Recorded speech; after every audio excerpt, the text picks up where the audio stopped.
welcome to both you and the light. So glad to see you.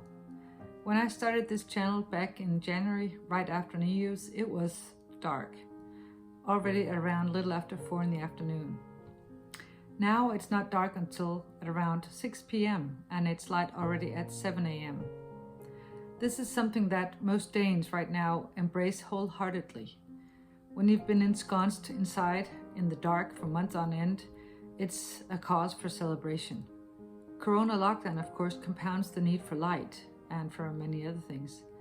But this time of year, most Danes are hungry for the light, every year.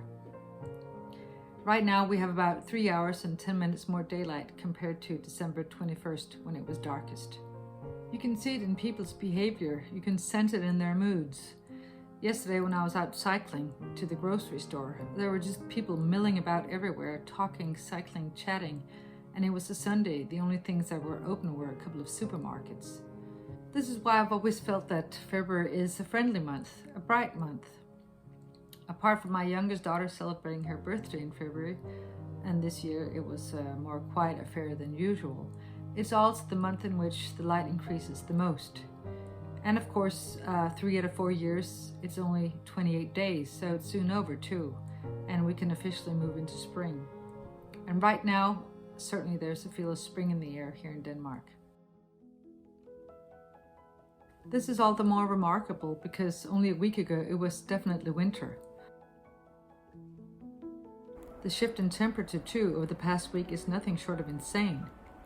From one week to the next, we've gone from a record low minus 19 degrees Celsius when the weather looked something like this to plus 13 degrees Celsius, and it looks something like this now.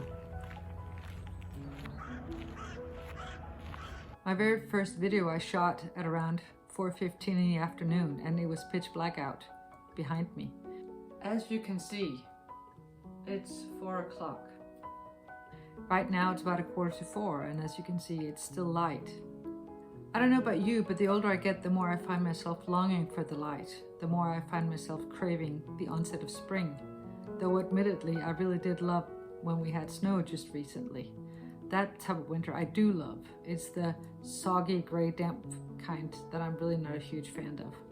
Or the dark, obviously. When I was a child, I didn't care one way or the other. At least I'm not conscious of having cared about the weather all that much. Strangely though, most of my childhood memories are of summer days. My daughter's mood seems to have lifted somewhat these past few days as well, so maybe children feel the return of the light as well in subliminal ways. I suspect we all feel it one way or the other. And the best thing is, this will only increase over the next 4 months. There will gradually be more and more light, there will gradually be more and more color and beauty. The Sufi teacher, poet and philosopher Rumi said, the wound is where the light enters you. So if you need any kind of healing, and who amongst us doesn't, maybe now's the time to step into that light more actively and let it enter you.